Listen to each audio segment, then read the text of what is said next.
Chapter 20. As I stood staring at the gleaming silver blade, there was a knock on the den door. It swung open. "Dad!" I cried gratefully. He was standing there in baggy striped pajamas, confusion on his face. "Lizzie? Who are you talking?" He stopped when he saw Justin. He stared at him, then turned back to me. "Dad," I said, "this is Justin Stiles." "Justin, Dad." "Hello, Mr. McVeigh," Justin said. He sat the letter opener back down on the desk. "It's kind of late for visitors, isn't it?" Dad said. He smiled when he said it. He always smiled when he caught himself sounding like a parent. I was so glad to see him. I didn't care about his sounding like a parent. I felt like hiding behind him. "I'm sorry to bother you," Justin said. "There was something I needed to ask Lizzie about, and I didn't feel it could wait until tomorrow." "I see," Dad replied, yawning. "Well, have you asked her?" Justin looked back at me, then back at Dad. "Yes," he said. Asked me what? He hadn't asked me a thing, except about the police. My heart was still racing. "Well, then, maybe you two can continue this conversation tomorrow?" I laughed, even though there was no good reason to. "He's just leaving," I told Dad. "Come on, Justin, I'll show you out." I ushered Justin to the front door, but he lingered there, refusing to leave. We turned and looked back at Dad. He gave us a wave from the den doorway, then padded into the kitchen. I could tell he was rustling around in there, waiting for Justin to go. "Thanks for coming over," I said quickly. "Talk to you tomorrow." I was talking loud enough for Dad to hear.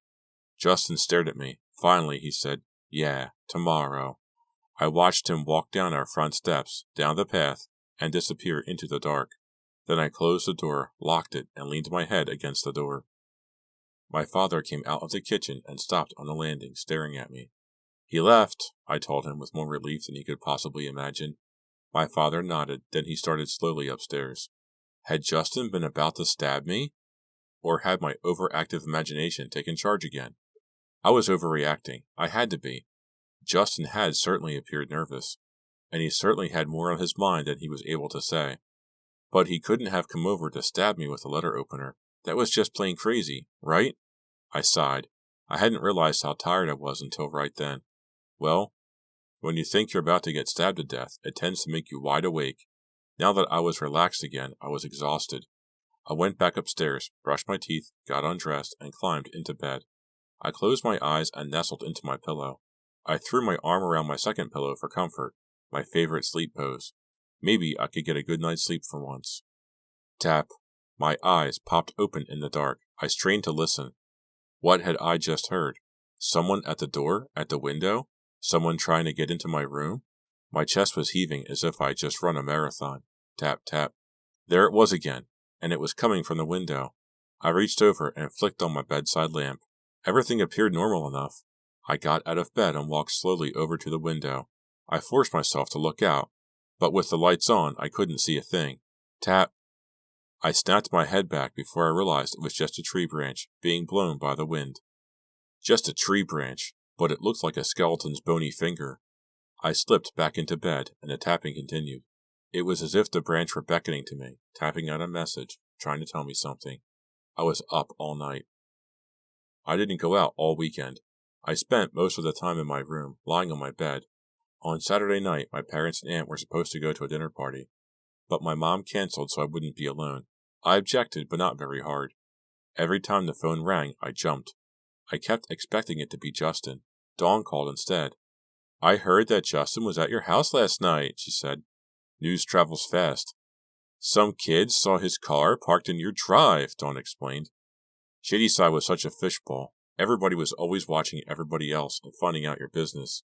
"Yeah, he came over," I admitted. "I know that," Dawn teased. "That's what I just told you. What I want to know is what he wanted." "Good question. I have no idea." "What do you mean?" "Just what I said. I have no idea what he wanted. He gave me the creeps if you want to know the truth." He was giving me a lot more than the creeps, coming toward me with that letter opener in his hand, but I wasn't ready to start spreading rumors and accusing him. At school on Monday, I avoided him all day. It wasn't easy.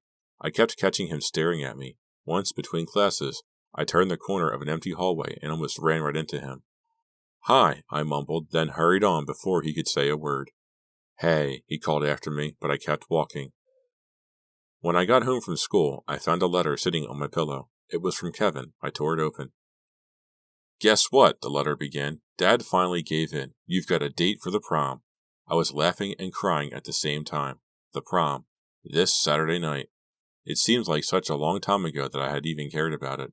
Kevin didn't know what was going on, which made his letter seem even sweeter somehow. I held the letter against my cheek. If only Kevin were coming sooner. Now all I had to do was make it to Saturday. Make it to the prom. Tuesday evening was the first dress rehearsal for The Sound of Music, which would be performed on Friday night. Everyone was tense, as they always are at a dress. Only at this dress, everyone was really tense. For one thing, it was hard to walk around the stage without thinking about Alana. It was especially hard for me. I kept picturing how she had looked, sprawled face down in the middle of the floor.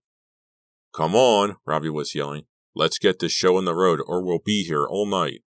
I was busy rechecking the props on the small table I had set up in the wings when Dawn came up behind me. Her heavy pancake makeup made her look very weird off stage. Has Justin tried to see you again? She asked me. No. Dawn stared at the stage, biting her lip hard. Only 4 days to go. I know. I can't wait for the prom to be over. I know how you feel. Dawn said, Maybe we should bag it now and get out of town? Would Kevin let us stay with him in Alabama? I suddenly remembered. How could I have forgotten? Hey, guess what?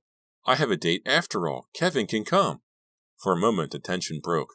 Dawn whooped and clapped me on the back. That's great! I shrugged. I'm so frightened and upset right now, I can't really enjoy it. I mean, think about it, Dawn. If someone is killing the prom queens, there isn't much time left. I know, Dawn said, her eyes watering as she squeezed my hand. Places, everyone, shrieked Robbie from the auditorium. Break a leg, I told Dawn. Am I sweating? Yeah.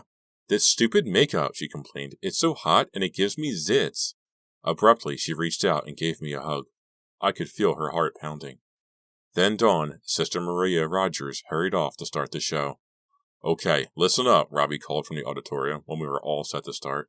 This time, no matter what happens, don't stop. We're going to get all the way through this show for once. Then we began. Dress rehearsals are supposed to go badly. It's an old theater tradition.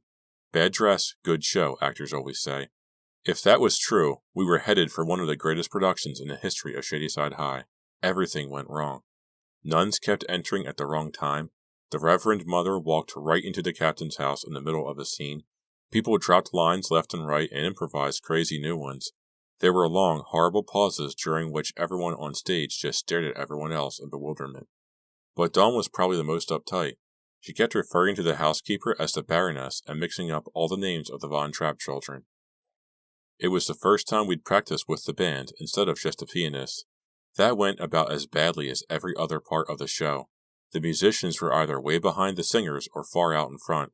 It was like a race where the lead keeps changing over and over again. I made my share of bloopers, I have to admit. When Sister Maria quit her governess job and ran back to the Abbey, I pulled on the wrong rope. A flat came flying in and almost beamed Dawn again. When it was finally finished, Robbie called the whole cast on stage. Okay, he said. I hope you got that out of your system, because that was the worst production of The Sound of Music in the history of the theater. Oh, come on, Robbie, the freshman playing Gretel called. It wasn't the worst. Yeah, Robbie, said the captain, pulling off his fake mustache. At least we made it through the whole thing. And we're all exhausted, the Baroness chimed in.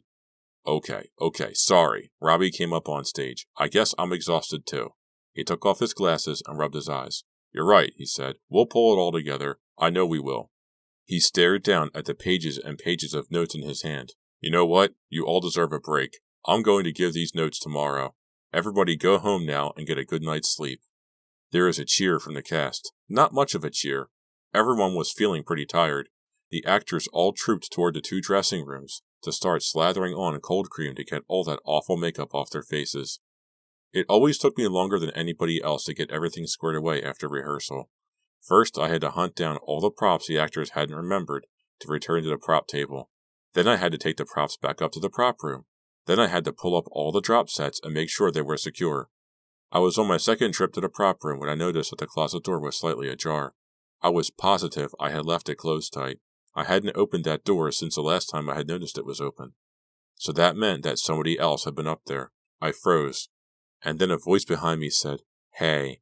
It was Justin. He was blocking the doorway, leaning against the doorframe, staring at me with those pale blue eyes. He looked as nervous as he had the night before. "So," he began in a fake movie voice, "we meet at last." "Justin?" There were still people there, I reassured myself, and if I screamed, they'd hear me. "I don't know, Lizzie. Call me crazy. But I've been getting the feeling you're avoiding me." "That's crazy. But the thing is, I haven't asked you what I came to ask you last Friday night." Should I make a run for it, screaming? There was about 4 feet separating us. Maybe he'd be so surprised I could break through. Too late. He had started to move toward me slowly. His face seemed so tense. His hands were shoved deep in his pockets. Did he have a knife? "What I wanted to know," he said, "is if you had a date for the prom." I stared at him in amazement. "Well, don't look so shocked. I know you're a little mad at me and think I'm an egomaniac and everything, but the fact is, well, you're asking me to the prom?" I said. He grinned sexily. "Right." I began to breathe again. "You're asking me to the prom?" I said again. He laughed. "Well, yeah." I laughed too. So that's why he had been so nervous. Nervous about asking me to the prom. I couldn't help it. I felt great. "I'm sorry. I'm not laughing at you. It's just..." Justin came a little closer. "Hey," he said softly. "What do you say?" "Lizzie, are you up there?" A voice called up from the stage below. It was Dawn. I moved toward the door. Justin followed. "I'll be down in a second," I called back. I shut the prop room door behind me. Then Justin and I moved along the catwalk. Listen," I said quietly. "I can't go." Justin's face fell. "I'm sorry. I'm really flattered, actually. But Kevin, I just found out. He got permission he could come after all." "Oh." Justin seemed really disappointed. "That's great." We looked at each other awkwardly for a moment. Then he said, "Well..." Then he went down the ladder first. I followed.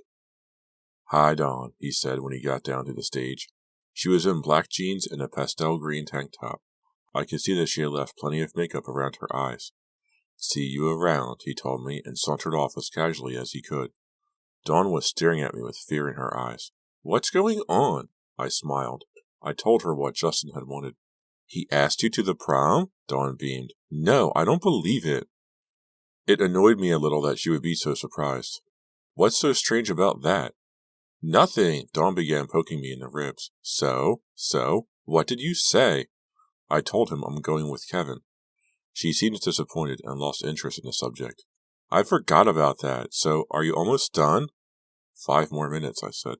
She picked up my leather bomber jacket, which I left on a chair. "Isn't it a little hot for this?" she said, trying it on. "It's spring, remember?"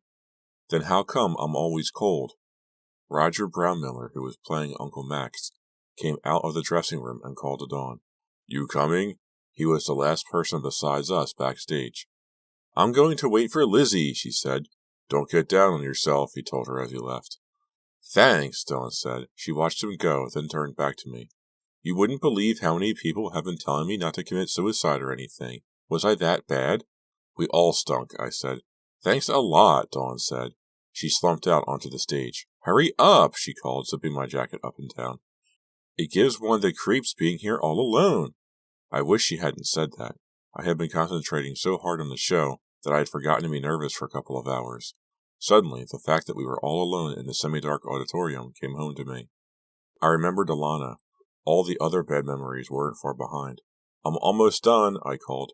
I couldn't see Dawn now, and she didn't answer. "Dawn," I said, "please don't play games. I can't handle it." This time, she answered me. She answered with a blood-curdling scream. Chapter 21. I raced out onto the brightly lit stage. No Dawn. Then I heard someone thrashing around to my right. I whirled around. It was hard for me to believe what I was seeing. All the way on the other side of the theater, in the darkness of the wings, somebody was wrestling with Dawn. "Dawn!" I yelled. I started to run toward them. Dawn and the man were fighting desperately now, both figures a blur in the shadows. But I could see that the man had on a baseball cap and a maroon baseball jacket. "Stop!" I screamed. As I gaped at them, my mind went into overdrive. Who is it, I wondered, who was fighting with Dawn? The man was too silent to be Lucas. I remember thinking that as I ran. "Justin?" And then I saw a flash of steel. He had a knife. Dawn gasped as she saw it too. She and her attacker were locked together now, like some strange kind of statue. Both had their eyes on the knife. Dawn was trying to hold the man's hand back. With all his might, the man was trying to bring his hand down. The man was winning. His hand was slowly coming down toward Dawn. Closer, closer. The tip of the knife drew closer and closer to Dawn. "No!" I screamed and raced forward, and fell flat on my face. I had tripped over a thick black lighting cable. I smacked down hard on the floor, the wood coming up to meet my head and cheek with the force of a baseball bat. My head throbbing, I climbed dizzily to my feet. Just then, Dawn screamed again. The killer had won. He had brought the knife all the way down and buried it in Dawn's chest. I was too late. Dawn's grip on the killer's arm slowly relaxed. She collapsed to the floor and lay in an unmoving heap. The killer stood there a moment, looking down at Dawn. Then he turned toward me, his eyes locked with mine. And then he stepped out of the shadows. He was still holding the knife. It was stained with blood now, Dawn's blood. He stepped quickly toward me as I backed up on the brightly lit stage. I finally saw who it was. Chapter 22. "Simone," I gasped, "but we thought—" "You thought I was dead," Simone sneered. "Sure, you were all eager to think I was dead, weren't you?" "No, But I couldn't afford to be dead, Lizzie. I had too much to do." I scuttled back across the stage. She followed me. "I staged my own disappearance," Simone said, her eyes flashing, her mouth twisting in anger. "I staged the whole thing. I knew my parents wouldn't care if I disappeared. And you want to know why? Because nobody cares about me. Nobody." "That's not true," I began. "Shut up," she cried, cutting me off. She raised the bloody knife, menacing me with it. "My parents never cared about me. All they cared about were their golf scores and their martinis. Justin didn't care either. He just used me. Nobody cared. Nobody." I kept moving backward. "I don't understand," I managed to say. "Why kill the prom queens? I mean, it's not like you really ever wanted—" Simone laughed scornfully. She took off her baseball cap and dramatically tossed back her long dark hair. "Prom queens?" she said. "Who cares about that? How stupid can you be? I'm not killing the prom queens. I'm killing everyone who betrayed me, everyone who sneaked out with Justin." "But, Simone," I began. "Give up, Lizzie," she said. "You can't talk your way out of this one." I had backed up all the way across the stage. I was about to step back into the stage left wing. I didn't want to step into the darkness, but I had no choice. Simone was still coming toward me. "I tried to make him care about me," Simone said, whipping back her hair with a violent toss of her head. "When I couldn't, I decided to punish him, to make him feel the pain I was feeling, by killing every girl he sneaked out with. I think he's figured out what's going on. At least, I hope so." Simone laughed. "Wearing Justin's baseball jacket with my hair tucked into this cap, I looked just like one of the guys, don't you think? You walked right past me at the movies and didn't even recognize me." "But where have you been hiding?" I asked, desperately trying to keep Simone talking. "In heaven," Simone said coldly. She jabbed her bloody knife upward. "I'm serious," I insisted. "So am I," she said, grinning. "I've been staying in the prop room over the stage. It's really very cozy, and the cafeteria provided me all the food I needed. Anyway, I'll be leaving soon. My work is almost finished. I'll make up some kind of story about being kidnapped and go home. You know what a good actress I am, Lizzie. Everyone will believe me." She moved slowly toward me. "What do you want with me?" I said. "I've never been out with Justin." She laughed. "That's such a lie," she said. "It really is amazing the things people will say when they're scared." Her face turned furious again. "I was there," she snarled. "I heard him ask you to be his date to the prom." "Okay," I said lamely. "He asked me, but I said no." "Is that so? Now, why don't I believe that for a single second? You're next, Lizzie. Sorry. I thought you were my friend, but you were only pretending. You didn't care about me either. You're just like all the others."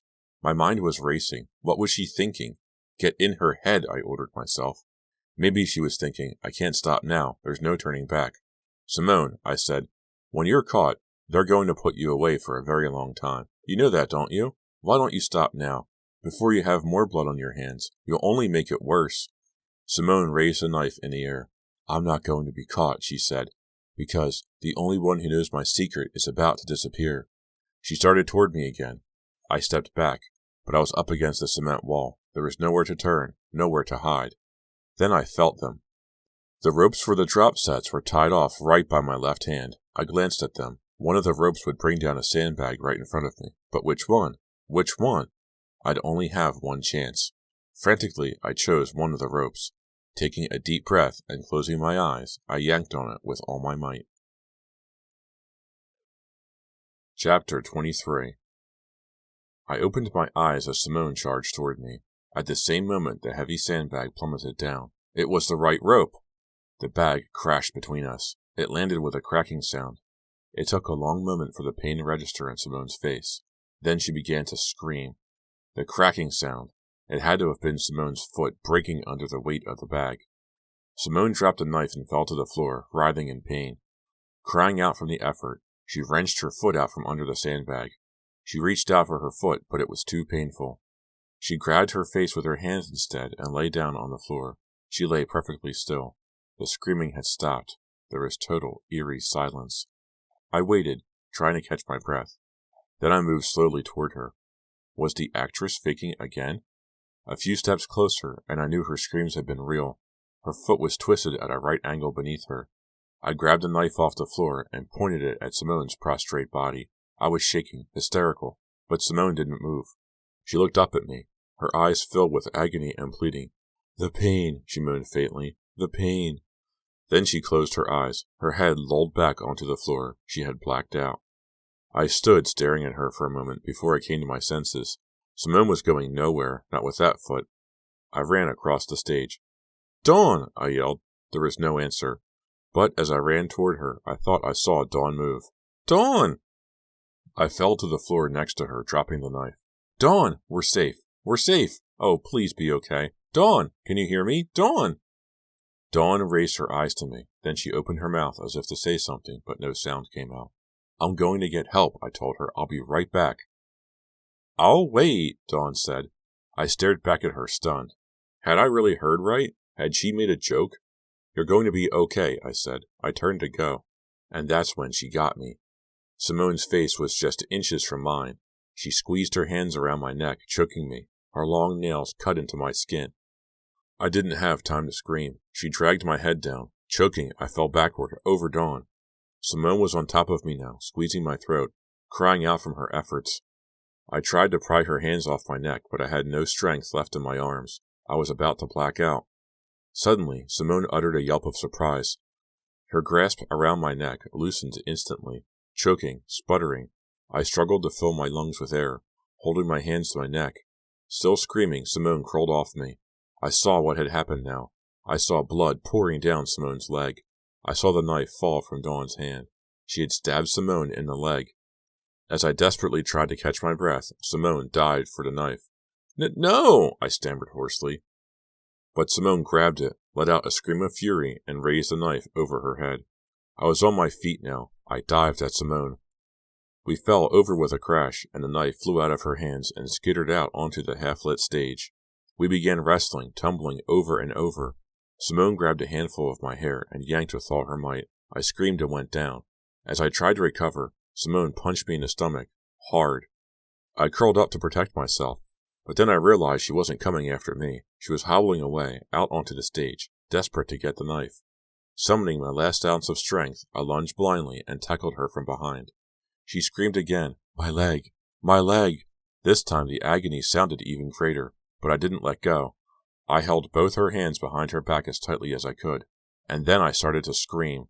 I was still holding her tight when Mr. Santucci finally ran in. His face was filled with alarm and disbelief. I was still holding tight minutes later when the police and paramedics he summoned came rushing in.